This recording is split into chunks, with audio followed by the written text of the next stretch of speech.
They looked me straight in the eye and said, "We're too busy for your drama."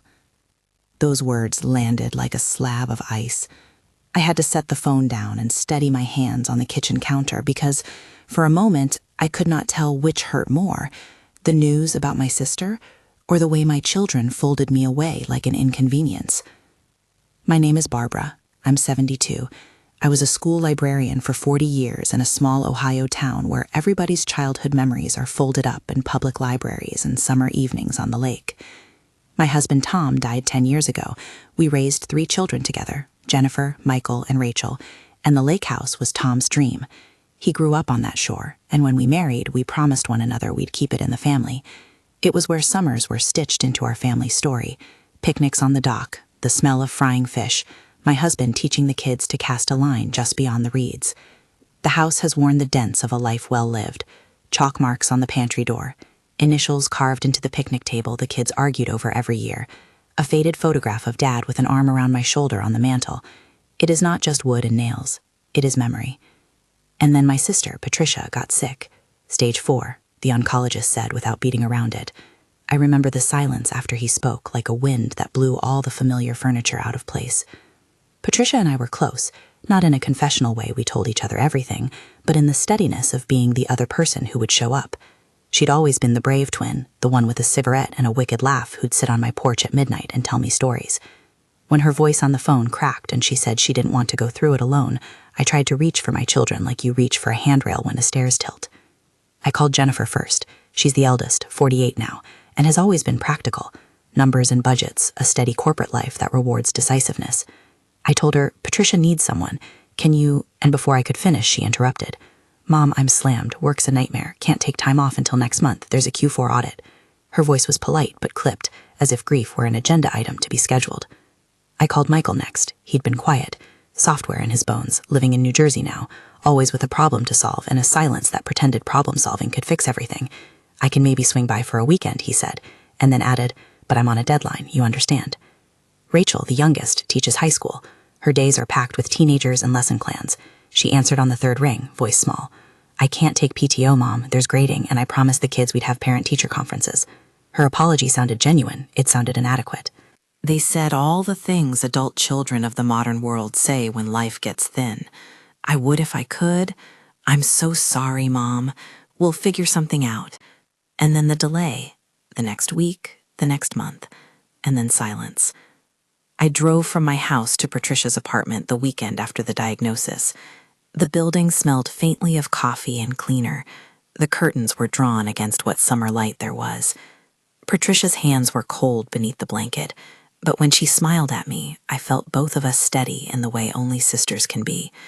She squeezed my hand, and in the pause between breaths, she asked gently, "Do you think the kids will come?" I wanted to tell her there are people who show up. I wanted to tell her that my children, the men and women who'd run around that lake and learned to fish from Tom and had their first heartbreaks in that bungalow, would be the ones to sit by her bed. But I couldn't lie. I said instead, "I'll be here, Patty. You won't be alone." And I meant it. The thing that hurt wasn't just that my children were busy. It was the pattern of how they'd made me an invisible thing you could sweep to the side.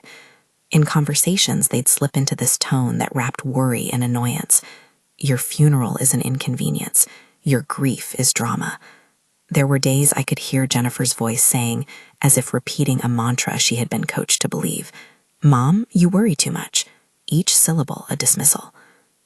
After the first few weeks of short-scheduled, postponed promises, I realized I couldn't wait for a family to show up that had already decided my emergencies were optional. I had to protect myself in the ways I could. Not out of spite, not to punish, out of necessity. I had an old attorney I trusted, David Morrison. He'd done estate work for Tom and me years ago. Gentleman with a tidy head of hair and a kind, steady voice. When I called him, I told him the truth straight off, that my sister was dying and that my children were, for reasons I could not explain to my own heart, not present. I told him about the lake house and its worn porch steps, and my wish that it go to someone who had kept vigil, who had watched over Patricia like she needed, and who would not salvage it as a trophy or a talking point. David listened. There is a kind of professional listening that has no hurry to fix. It's a patience that feels like a small, clean room where you can finally breathe. He asked questions about my wishes. He didn't tell me what to do beyond the law. He explained simply that there were steps people take to reduce the risk of a will being overturned and to make sure someone's decision is documented clearly. He mentioned a cognitive assessment. It's a basic check doctors use to confirm someone's ability to make sound decisions, he said, and suggested I make a recorded statement of my intentions to help anyone who later tried to claim I wasn't of sound mind. He spoke the words professionally, and the words felt like nails to hold something in place. I felt foolish at first. What right did I have to assume that the adults I raised could become strangers in a few phone calls? But grief strips you of niceties. At 3 a.m, when the house was a low hum and the moon painted a hardwood, I typed up a letter.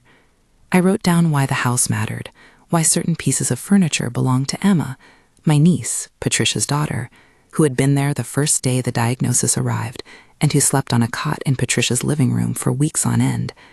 I wrote about the scholarships I'd dreamed of setting up at the library in both our names. I wrote about the summers Tom had promised the kids and how those summers felt like a family covenant. I didn't tell Jennifer or Michael or Rachel. I didn't say, if you don't show up, you'll lose everything. That would have been petty, and I am not a petty person. I told David, this is not retribution. It's about where the heart is when the body needs it. He nodded, the way professionals do, at the edge of a personal truth. We can make that clear, he said, but I want you to be prepared. When you change a will, you provide a set of facts, dates, witnesses, medical documentation, that anyone contesting will have to overcome. It's not impossible to challenge an estate plan, but the clearer and more contemporaneous your evidence, the harder it is to succeed. Those sentences, careful and steady, are not legal advice here. They were simply the map he sketched for me. I agreed to a cognitive assessment with a doctor he recommended. The test is clinical and small in its demands, a series of memory prompts, questions about what day it was, some short calculations. You could see why someone might be embarrassed to take it. I wasn't. I had nothing to hide. The test showed me that I was more than the sum of their impatience. The doctor, a woman with a calm voice and a clipboard, told me I performed well within the range for my age. She wrote a short letter saying she believed me capable of making decisions. I kept that letter folded in the top drawer of my writing desk like a talisman. David suggested I make a short video statement. Speak to the camera as if it's family, Barbara, he said. Tell them why you made these choices. Keep it simple. The point is to set down your intent in your own words, contemporaneous to the decision. I squinted at the mirror and thought about Tom's laugh, the way he used to clap his hands when he caught a fish. I thought about Patricia and Emma, who had come with casseroles and blankets and slept on a folding cot without complaint. I thought about how the library scholarship would be a small seed for children who loved books like their grandmother did. On a rainy afternoon, I sat in the living room with a cheap camcorder borrowed from a neighbor and spoke into it. I'm Barbara L. Adams, I began, and my voice surprised me by shaking once and then settling. I'm 72. This is my statement. Patricia and I have been sisters for our whole lives. She is ill, and in recent months, people who grew up with me, my children, have not been here in the way that I hoped. I love them. I raised them. But I also love truth. I want the lake house to go to Emma because she has kept vigil. I want funds to go to the library scholarship. These are my wishes, spoken now. I looked at the blinking red light on the camera and felt suddenly very old and very brave.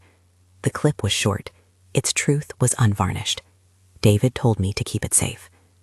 I wrote the will with David's help. The language was unornamented.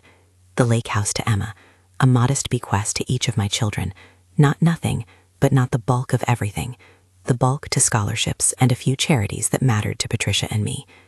David explained, again in his calm way, that people can contest wills if they believe a testator lacked capacity or was unduly influenced. He didn't sugarcoat the fact that disputes happen, but he made sure that the files in his office included the cognitive assessment, the video, and notes from our meetings. Keeping it secret felt like carrying a quiet candle through a windy house. I hid the paperwork in a safety deposit box and told only Emma, who understood. She had been there at Patricia's side and had wrapped my sister's hands in her own.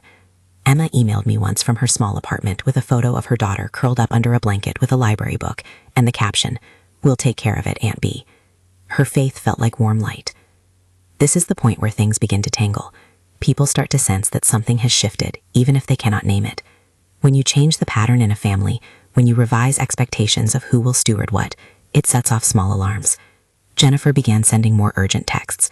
Michael started calling at odd hours, asking about my health in a tone that tried too hard to be concerned. Rachel posted a photo of the porch with a caption about holding family close and tagged me, and I stared at the screen for a long time before I typed a simple heart emoji. None of them asked direct questions about the will. They didn't have to. The way they tightened around the lake house like a pack scenting prey made the atmosphere in my small town feel suddenly charged.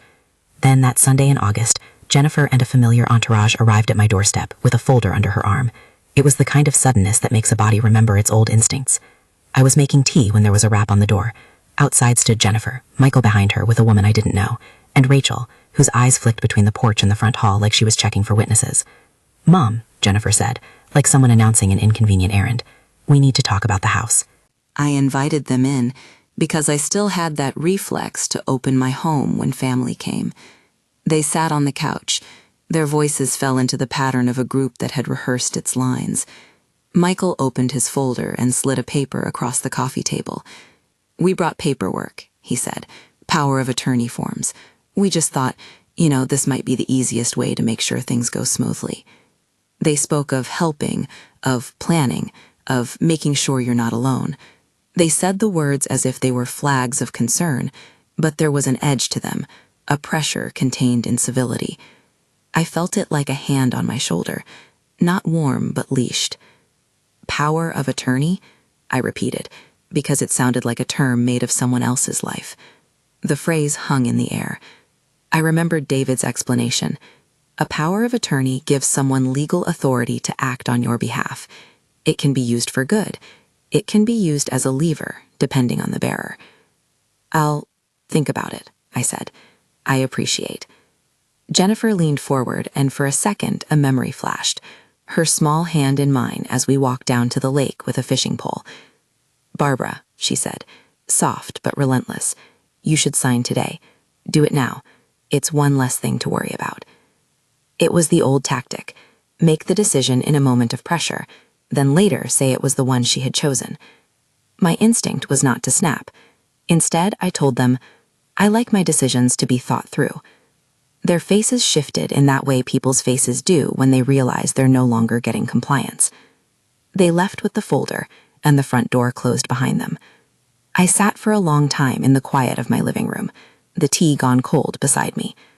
On the small table, the folded photograph of Tom caught the sunlight and looked as if his smile was waiting for an explanation.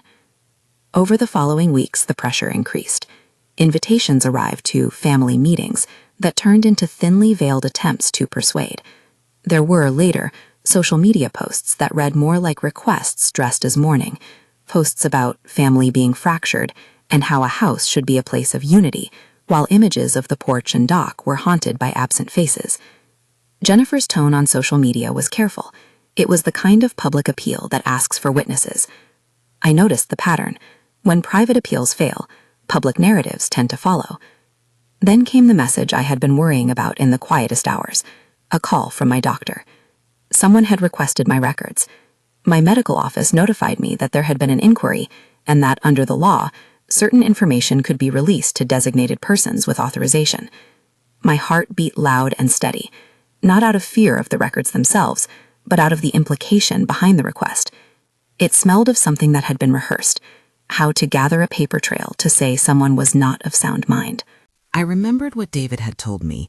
People can attempt to claim incompetence. He had not said it with alarm. He had said it with a kind of legal caution. At the time, it felt abstract. Now, with a medical office log and a flurry of digital footprints, it began to feel like an attempted strategy. I called the office. They told me who had requested the records and under what authorization. Some had proper signatures, some were merely inquiries. I filed notes and took screenshots where I could. The records were not taken away from me. The medical office moved cautiously, telling me what requests they had received and advising that any release would require proper authorizations. I did not want to live under the threat that my mind could be declared a commodity. I walked through the house as if I were checking the locks on an old boat. I unlocked the little box where I kept Tom's watch. I ran my thumb across the carved initials in the picnic table. I wrote and I made copies, and I kept things in two places, because the sensation of possible loss made me practical in ways that embarrassed me and made me proud all at once. At times, there were small humiliations. There was the afternoon Jennifer texted, "Maybe we should do a capacity evaluation for Mom's own good." The way she wrote it felt clinical, like neat handwriting over a bruise. I typed back something I had rehearsed in my head like a small litany. "I have had a cognitive evaluation," I wrote. "The doctor certified my capacity. If you're concerned, speak to David." She replied with an emoji that looked like a folded hand, and then stopped responding to my messages. You learn a lot about a person's affection by the way they avoid the uncomfortable pieces of your life. Emma, on the other hand, was a lighthouse. She didn't mince words. She would show up at odd hours with soup. She stayed when Patricia was awake and when she slept. She painted the townhouse bathroom and put up curtains in Patricia's guest room so that the afternoon light could warm the bed. Emma, who had been raised by a single mother and had learned early how to be practical and kind at the same time, was the one who said plainly, "You need to make sure your wishes are recorded, Aunt B. People get funny when there's something to fight over." When I told Emma about the medical records request, she did not flinch. She came the next day with a stack of notebooks and helped me sort paperwork, medical copies in one envelope, financial statements in another, David's notes in a third. We labeled each thing and put dates beside them. "We don't want a perfect plan for vindictiveness," she said, tucking a ribbon around the stack. "We want a plan that honors truth." And then the group chat started. It was a family thing at first, photos of childhood birthday parties, a reminder about the annual 4th of July at the lake. But then new members appeared in the conversation. Jennifer's husband chimed in with financial musings. Michael's friend, the one who did real estate, posted an article about estate taxes with a short, pointed comment, "Just saying." The tone of the thread shifted from fondness to calculation. Rachel sent an animated GIF about thinking of all the memories, and then disappeared for 2 days. Sometimes family drama is small. Sometimes it's a slow erosion. For me, it sank low like water under a hull until the boat scraped the bottom and tilted. Every text and every message pushed me into a corner that felt both familiar and alien. I began to notice small things I had never noticed before. The way the old lock on the lake house clicked differently. The spot on the kitchen counter where Tom and I used to cut apples for pie. I began to imagine the house empty. I began to think of the ways a house without hands that know it can hollow out the soul that keeps it alive. And then came the day Jennifer showed up at Patricia's funeral like she owned time. There is a special kind of pain at funerals when the solemnity is used as a stage for grievance. She asked me, in front of a small circle of family, about the practicals. "Who will look after the house?" she asked, and then, after a beat, "Have you thought about making things official?" I looked at her then and saw the years collapse into a single line. I thought of the scrimped lunches when the kids were small, the nights I stayed up reading to them when they were sick, the scholarships I dreamed of establishing for kids who needed a quiet corner to read in summer. I wanted to answer in a way that rose above the sting. "I have been thinking," I said, with the small steadiness that comes from holding a conviction, "and I have made some decisions." There was a ripple. It was a small thing at first, a text from Michael late at night asking to talk, urgently, and then a string of short messages. There were whispers, not spoken loudly, but audible in the way the family gathered looked sideways at me, like birds watching a human move across a lawn with a sandwich. The social media posts grew more pointed. One of Jennifer's posts, a picture of the porch with a caption about family versus property, drew a string of perfunctory comments. A neighbor I barely knew called and said, "When it comes to property, you should be careful, Barbara. People pull tricks." My neck tightened like a ring of cold metal around it. I felt for the first time in my life that the people who should have been my refuge were considering me in terms of what I possessed rather than who I was. I called David and told him everything. He did not offer grand promises. He laid out what he had already prepared and said, "If they contest, they'll have to show the court a compelling reason. The video, the medical letter, and our records help." He also said something that braced me more than any procedural reassurance. "You didn't act out of malice. You acted out of care. There is a moral weight to that." I slept badly for a week. My dreams were a collage of doors closing and opening, of a small girl on a dock waiting for someone who never came. I woke and made lists, and I practiced the small act of holding a decision without being shaken by its consequences. It was during that period that my neighbor knocked on my door with a copy of a video. "I saw something on my door camera," she said. "It might help." Her porch camera had recorded Jennifer and Michael one evening, standing on the dock, speaking softly, hunched beneath twilight, as if bargaining with the air. They leaned in and gestured at the windows of the lake house, as if already claiming the view. The footage was grainy, but their posture spoke of possession. I watched the footage and felt an odd mixture of anger and pity. Part of me thought, they are not monsters. They are people who have been taught that levers of entitlement are how you negotiate family. Part of me felt the quiet ache of a mother who could not teach her children to be otherwise. I knew then that a public fight might come. I also knew that a private fortress of documents might be the only thing between me and a long, corrosive battle. David suggested we set a date to finalize everything in a place I loved, the lake house. He said it made sense to do it there, where the bones of my life were easiest to show, and where the air held the weight of the things I wanted to protect. When I told Jennifer that I was having a small family gathering at the lake house, she answered with a curt, "Great," and then texted, "Should we bring anything?" as if the table were the object of negotiation. Michael asked what time, Rachel sent a heart emoji and then an okay. On the surface, it looked like a family agreeing on a picnic. Beneath, the currents were different.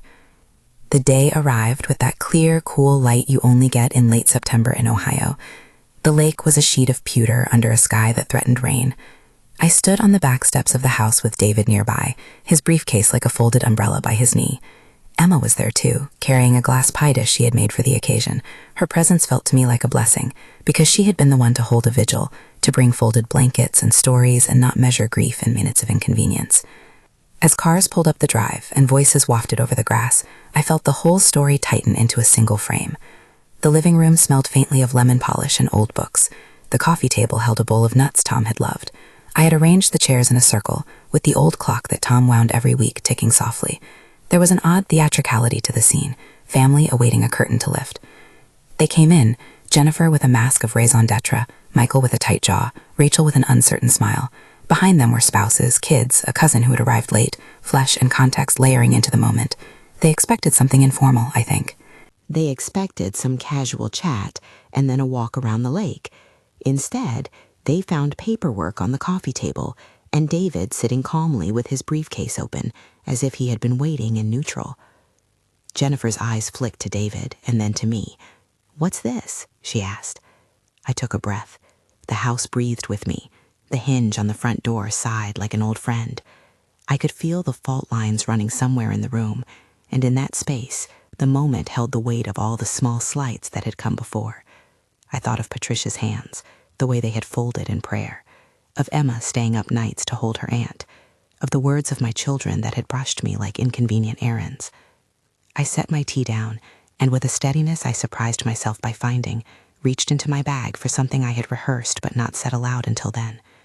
I heard the quiet hum of the house and the distant call of a gull on the lake, and then, behind the curtain of my own calm, someone else's voice, the sound of people wondering if a secret had been kept from them their whole lives.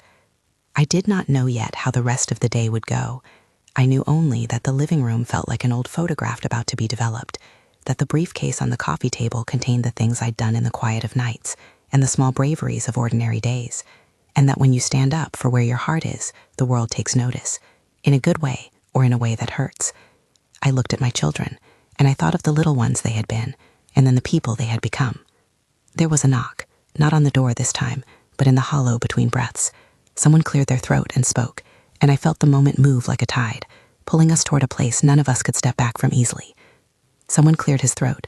David, steady as ever, lifted his hand like a conductor and let the room settle.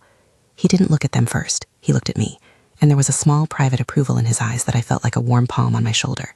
"Barbara," he said, quietly, "would you like to say a few words?" My voice was small at first, but it grew. I told them plainly why I had arranged things as I had, for Patricia's vigil, for Emma's tenderness, for the scholarships at the library where I had spent my working life making sure children had a place to curl up with a book. I didn't lift my face to meet their eyes more than I needed to. The lake light slid over the sill and made the dust in the air look like slow snow. Before I said anything else, I want to hear from you. Where are you watching from? Drop your state or country in the comments. It helps me feel less alone. That little request felt oddly like the last small human thing I could do before the formalities began. Jennifer's fingers tightened around the edge of the couch. Michael shifted and cleared his throat. Rachel's hand trembled on her knee. I handed the recorder of the video statement to David. He placed it gently on the coffee table, next to the folder with the will and the doctor's note. It was a quiet, unshowy arrangement, the objects of preparation laid out like instruments before a calm, inevitable performance. David began to speak in that measured tone that makes complex things feel manageable. He explained that the will I had signed a few weeks earlier was on record, that the tests and the video were contemporaneous evidence of my intent, and that the documents had been prepared in line with my wishes. He didn't gloat. He didn't mock them. He simply said what was on the paper. He clarified, without sermonizing, that a will can be challenged, but that judges look for clear indicators of sound mind and undue influence. He pointed, calmly, to the medical letter, to the video, and to notes from our meetings. When he said contemporaneous, he meant only that the evidence was created at the time the decisions were made, not yesterday or years ago, but in the same span where grief and reflection lived together. Jennifer's face hardened. "You didn't tell us," she said, and it wasn't a question. The hurt in the room was the old, complicated thing between mothers and children, a braided rope of expectation and disappointment. "I told Emma because she was here," I answered. "She kept vigil. She wrapped Patricia's hands. That doesn't make her greedy. It makes her present." Michael put his hands in his pockets in that tight way he used to when he was a shy boy and had a secret scraped knee. "We just want what's fair," he said. "We're family." "What you want and what is fair aren't always the same thing," David said. He never raised his voice, but you could feel that every calm syllable had the weight behind it. Mrs. Adams documented her wishes. She consulted medical professionals. She made a video explanation. These are things a court will look at. Rachel's lips pressed together. "Are you saying you think she'll be okay?" she asked, as if the question could be balanced on a scale of words. "I am saying she had capacity when she made these decisions," the doctor who had done my cognitive assessment wrote in her note, and David held the paper up for them to see. The letter had no drama. It had a signature and a date, and the kind of clinical calm that leaves little room for embellished stories. The room tightened with the kind of silence that has the taste of forced civility. Jennifer's jaw moved. "We'll contest it," she said. The words were small, almost practical, like naming an errand. There it was, the threat I had been bracing for. I felt a slow exhale leave my chest. Contests happen, David had warned me, but that didn't make the thought of my children standing in a courtroom against me any easier. "You can contest," I said, and I meant it. I did not say it with anger. I said it with the calm that had taken me a long time to practice. "You can do what you feel you must do." "You hardly left us anything," Michael said, voice rising.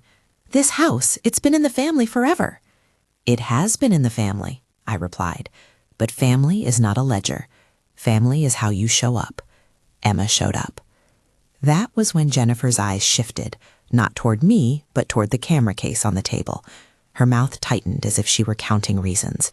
She leaned forward. "You were under stress," she said. "You were vulnerable. You were grieving. You signed things in a moment." The word vulnerable hung between us like a challenge. Vulnerability is a human state. It's not a legal argument. David looked at her with a patience that was close to sorrow. "Grief doesn't negate agency," he said. "It can inform a decision. It can change priorities. But the question is whether Mrs. Adams had the capacity and whether her choices were free from undue influence. The record here points to capacity and to deliberate choice." Michael's face flushed a color of embarrassment and something like rage. "We just want what's ours," he repeated. "You have been given gifts," I said quietly. "You have not been abandoned. This decision is not about taking things away to punish. It's about where my heart goes now that some of the people closest to me haven't been present." There was a moment like an intake of breath, and then, because human stories rarely move in straight lines, Jennifer began to cry. The sound was a rusty hinge of something old opening. Rachel covered her face with her hands.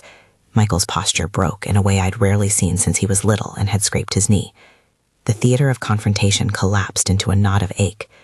My mama heart ached for that, for them and for us, all the tangled ways we had loved and failed one another. Then things shifted. Legal threats, thoughts of courts, and the smell of litigation are heavy things. Jennifer, despite her tears, started to ring people, calls to siblings, messages to siblings' spouses, a flurry of voices beyond our small living room. The family was mobilizing in the way families can when something precious is at stake. Over the next days, the pressure manifested in practical forms. A solicitor's letter slipped under my door, polite and procedural. A friend of mine received a call from Jennifer's husband asking for an inventory of the house. An email arrived from someone claiming to represent them asking for copies of paperwork. The tone was formal, but the purpose was the same as the earlier visits, to create a paper trail that might be used as leverage. David told me what to expect without turning it into a catastrophe. He said that contesting a will was a process of expense and uncertainty, and that people sometimes start such actions to try to force a settlement.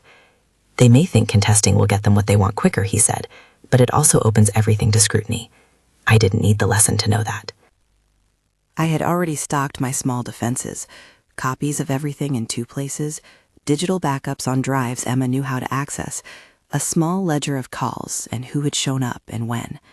It felt petty and sacred all at once. I circulated the day with an odd, mechanical calm. There were moments of panic that were sharp and short. Denise from my church called to say she'd heard about the letters and offered to come sit with me at night. My neighbor Bob offered to keep an eye on the dock. Emma stayed close and practical, bringing soup and wiping crumbs from the countertop as if there were nothing else for us to do but the ordinary tasks of keeping a life functional. The first salvo, the formal contest papers, arrived 2 weeks later. I remember the envelope as a small piece of crisp officialness that could have been a grocery bill. Inside was an assertion that my capacity was in question and a claim that I had been unduly influenced. The language in the documents was careful and clinical. It was designed to strip a story of its heart and put it under a lamp for inspection. David read the pages and then folded them with the same careful hands he'd used to hold my initial letter to him. "They can file," he said, "but filing isn't winning." Court dates loomed like weather fronts. I sat with Emma at the kitchen table, and we both drank coffee that cooled between sips. "I'm sorry," she said, and there was nothing performative in her apology, only truth. "If I'd known—" "If you'd known what?" I asked, because sometimes people ask that as if there is a script for knowing everything about everyone else's hearts. "If you'd known I was making these decisions?" "If I'd known I'd be the one to be here," she finished, "I would have done more sooner." "You did what you could," I said. "You did more than I could have asked." It was the kind of answer that tidied nothing but made small stitches. The hearings were a blur of paperwork and hushed corridors. I won't pretend I followed every procedural step. I am not a lawyer, and the facts of that world remain a blur of polite phrases to me now. What I remember is the way David carried the file like a map that showed the path he was convinced the judge would take. He presented the video, the medical note, and notes from our meetings. He did not scream. He did not dramatize. He showed the timeline, the contemporaneous evidence that matched my stated wishes. And then, as if a small, improbable miracle had leaned in, the case slowly deflated. The reasons were practical and human. The family found itself facing the expense of a full contest, the public airing of intimate family dynamics, and the possibility that even if they pursued the case, courts are unpredictable and the emotional toll would be heavy. There were calls behind doors and whispers about whether airing dirty laundry from a small-town life in a courthouse was worth it. I do not say this to preach.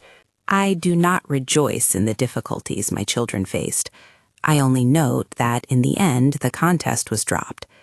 They filed, and then, in a sequence that felt like someone slowly loosening a noose, they withdrew their challenge. Some of the withdrawal was practical, lawyers advising clients that the evidentiary burden was high, and some was human.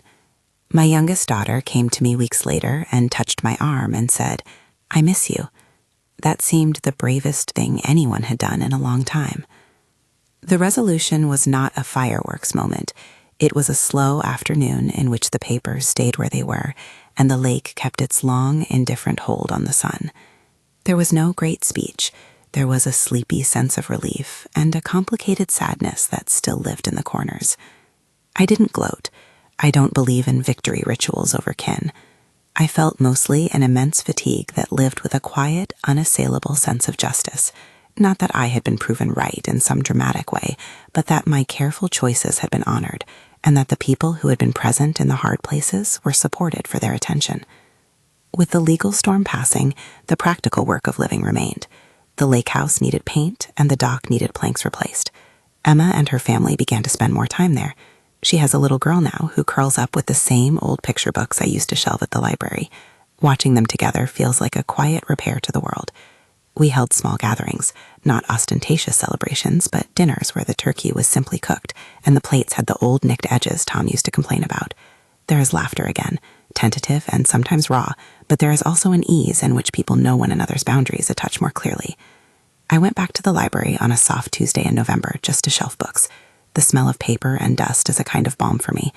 The head of the children's department greeted me with a smile and told me that a small scholarship had just been awarded to a third-grade girl who loved dragons and read under a blanket in the school's library. I felt the small, clear warmth of fulfillment like a coin in my palm. That scholarship, one of the things that had been written into the will, felt less like an item on a legal form and more like a living promise. There have been awkward dinners and soft apologies and conversations that make you rearrange your interior furniture. My children and I are not what we were. We are not irreparably broken either. Time does strange and careful work. Michael called one day and asked if I might go fishing with him at the lake in the spring. We didn't talk about the past at first. We talked about bait and how the reeds had grown. It was small. It was enough for then. I won't pretend it didn't hurt. Rewriting the script of your family's expectations is a grief in its own right. There are nights when the old loneliness creeps in like fog. But there is also a bright, practical dignity that comes from claiming your life and saying, quietly, "This is how I will be remembered." The dignity is not about winning. It is about refusing to be reduced to a disappointment you never were. People sometimes ask me, in private messages or in the grocery store line, whether I regret the decisions I made. They ask as if the heart's ledger must balance exactly. I tell them that regrets sit beside gratitude in the same room, that I regret the chilling of some relationships and am grateful for the warmth of others. I tell them that the wave of solitude in years when someone is ill is a particular sorrow, and that sometimes the only way to honor one's life is to name where your heart goes and to let that naming stand. There were consequences I didn't expect. Some neighbors gossiped, as small towns do. Some people who knew my children only as the kids who learned to fish at our dock took sides without hearing the whole. But there were also people who brought casseroles and mowed the lawn without being asked. Emma repaired the porch swing and sanded the picnic table until the wood smelled like summer again. She did things because she loved, not because she wanted a line on a map. David kept in touch with letters that felt like old-fashioned kindnesses. "If you need anything further, Mrs. Adams," and once a small invitation to tea at his office, where his secretary served cookies. He was always practical and quietly miraculous in a way most people are not. He never made me feel small. He was the kind of professional who honors the human story behind the paper. That is what the title of this video means. My attorney was not simply someone with a briefcase. He was someone who listened, who documented, who treated my wishes with respect. He did his job, and in doing so, protected the things in my life that felt most like love. If there is a lesson in all of this, and I say that word with caution because life rarely wants to be reduced to aphorisms, it is this. Dignity is a practice. It is not always grand. Sometimes it is taking a test because a fussy law mightn't, and letting that list inform the choices you make about where your life's work goes. Autonomy is not cruelty. It is a refusal to let your life be moved like a piece on someone else's board because they want it to be convenient for them. I don't tell this story to shame my children. They are complicated people who have loves and imperfect capacities, jobs and lives that require them. I tell it because it might help someone else who sits in a kitchen with the phone folded in their palm, listening to voices that make them feel like an inconvenience. It's okay to protect yourself. It's okay to keep your dignity in a world that sometimes measures people by their productivity and not by their stories. The lake house is safe. It smells of lemon polish and old books and the faint, stubborn trace of my husband's aftershave that the wood seems to remember. When Emma's daughter runs her fingers along the porch railing and asks about the initials carved in the picnic table, I tell her the stories. I tell them to the child because stories are how we teach people to be present. You can't force presence, but you can't honor it. On quiet nights, I sit in the living room with a sweater wrapped around my knees and the little recorder that keeps the video statement on a shelf nearby. Sometimes I play it back, not as a defensive act, but to remember the voice I had when I chose. It is a voice that belonged to someone who had been hurt and who chose nonetheless to act with clarity. That clarity has given me a kind of unexpected freedom. If you've watched this far and felt something stir, frustration, understanding, recognition, please consider liking this video and subscribing for more true stories. Share it with someone who might need to hear they are not alone. If you have been through something similar, please leave a comment. I read them, and they make a small light in a big, sometimes lonely world. I can't say that everything is fixed. Family healing is a thin, slow weaving. Some threads are still loose. But I can say this. I reclaimed a part of myself that had been treated like a convenience. I honored the people who had been present when presence cost them something. I protected the small things that make a life whole. The scholarship for a child who might want a quiet place to read, the house that holds summers and stories, the memory of a sister who laughed like a rebel at midnight. There is a strange grace in choosing where your love is invested, and then choosing to defend that choice without cruelty. There is a grace in letting go of certain expectations, and in holding others more tightly. And there is, finally, a hard-won peace in the knowledge that when you stand up for the people and things that mattered when it counted, you have honored the true lineage of your life. If nothing else, let this be an invitation to look at who shows up for you when life gets difficult. Hold those people close. Recognize that love is not only declared in words, but proved in visits, in casseroles, in late-night phone calls, and in the stubborn tending of someone who will stay when the rest of the world steps away. My name is Barbara. I live in a small Ohio town. I still shelve books some afternoons. The lake is still there, patient as ever. And every time I walk down the path to the dock, I think of my sister, of Emma, and of the small, deliberate choices that kept a house full of memories from becoming only a story others told.